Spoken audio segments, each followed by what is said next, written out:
Hello guys, সবাই কেমন আছো? আশা করতেছি সবাই ভালো আছো। Welcome to our new blog.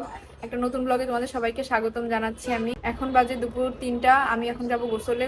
Guys, আজকে বাথরুম ধোয়া হয়েছে। বাথরুম ধোয়ার পরে সব জিনিসপত্র বাইরে রাখছে, এখন ওগুলোকে গুছায় গুছায় আবার বাথরুমে রাখতে হবে। চলো এই কাজটা করে ফেলি, তারপরে গোসলে যাব।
আজকে আমার ব্লগে আসবে আমার আম্মু।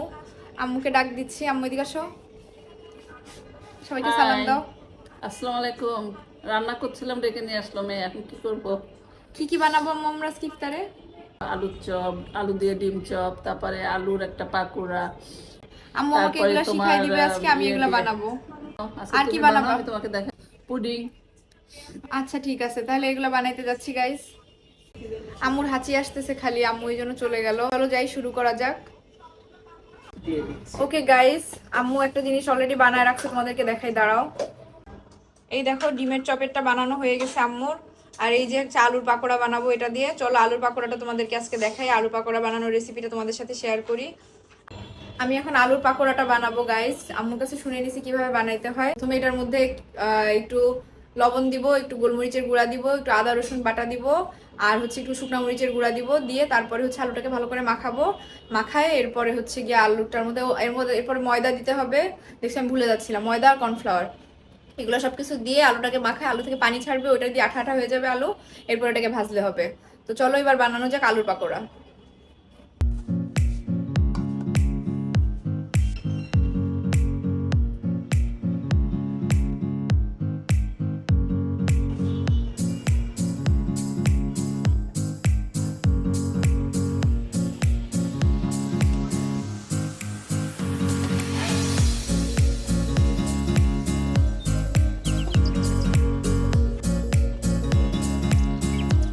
আলুর ইয়াটা বানানো শেষ হয়ে গেছে। পাকোড়া বানানোর যে মিক্সচারটা ছিল ওটা বানায় ফেলছি। এখন আমি ওইটাকে তেলের মধ্যে দিয়ে ভাজবো। তো চলো ভেজে নেওয়া যাক আলুর পাকোড়াগুলা।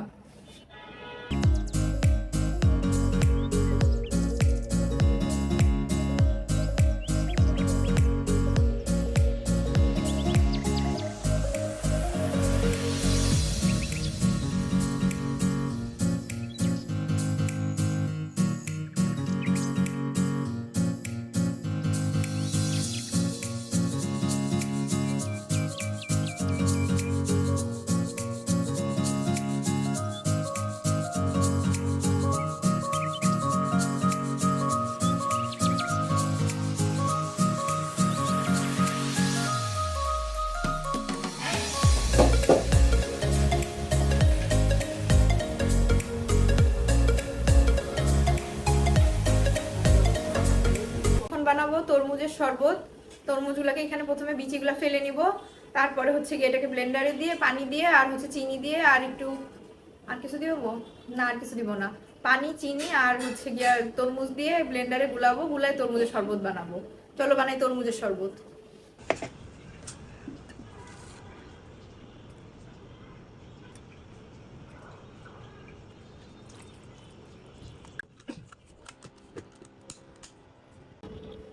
আম্মু বাবার ডায়াবেটিস, এই কারণে প্রথমে চিনি ছাড়া বানাবো, তারপরে হচ্ছে গিয়ে আবার চিনি দিয়ে আমার জন্য, আমার হাজবেন্ডের জন্য, আমার বোনের জন্য বানাবো।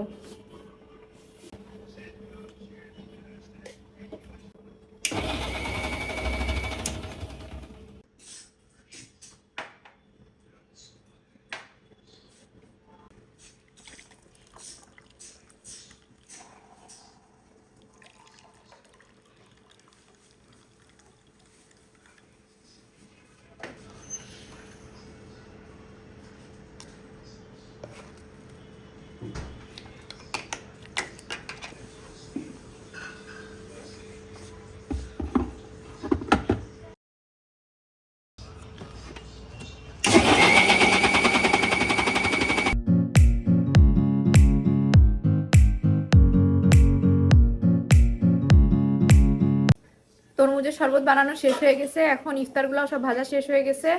এখন হচ্ছে গিয়ে ইফতারগুলো সব প্লেটে প্লেটে বেড়ে ফেলবো।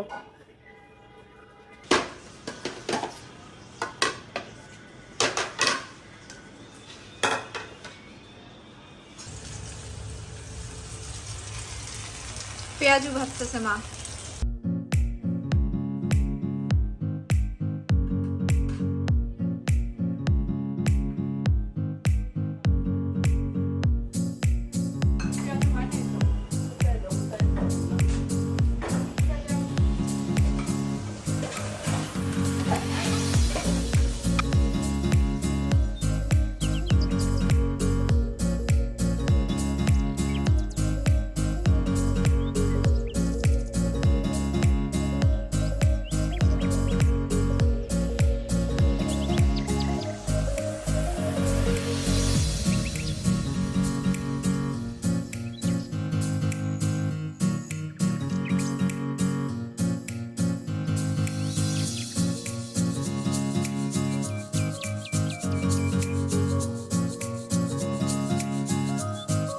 গাইস, আমি আজকে অনেক এক্সাইটেড। আমি এখন যাব আমার জামাইয়ের সাথে ওর খেলা দেখতে। ও প্রত্যেক বুধবার আর শনিবার খেলতে যায়, ফুটবল খেলতে যায়। আমি আজকে ওর সাথে যাব। আমি 2 মাস ধরে পিছন পিছন ঘুরতেছি যে আমাকে নিয়ে যাইতে। তো চলো রেডি হই, আজকে একটু সুন্দর করে রেডি হব। আমি আসলে মেকআপ করতে পারি না।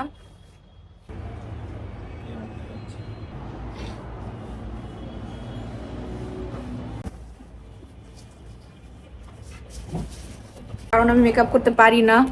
মেকআপ করতে পারতাম যদি, তাইলে মেকআপ করতাম, কিন্তু মেকআপ করতে পারি না দেখে মেকআপ বেশি একটা করা হয় না। তো এখন যেহেতু যাচ্ছি জামাইয়ের সাথে, একটু রেপুটেশনের ব্যাপার আছে। চেহারা এরকম সবসময় যদি এরকম পচা লাগে দেখতে, তাইলে তো ভালো লাগবে না। এই জন্য একটু সাজুগুজু করতেছি। সাজুগুজু করলে আসলে আমার মুখে আরো বেশি ব্রণ ট্রণ এগুলো উঠে, কিন্তু কিছু করার নাই। মাঝে মধ্যে তো একটু সাজুগুজু করা উচিত, মেয়ে মানুষ আমি।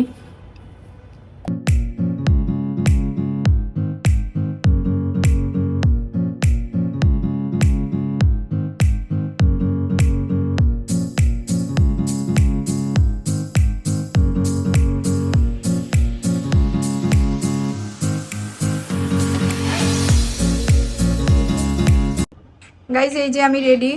আমাকে কেমন লাগতেছে বইলো তো।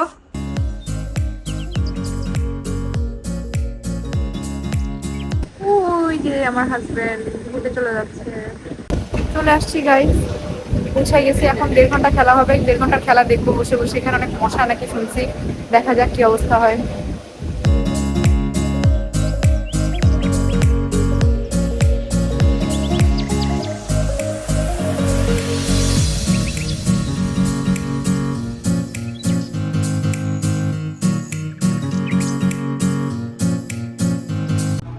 আহ, কি আরাম, বালিশের মধ্যে শুয়ে কি আরাম।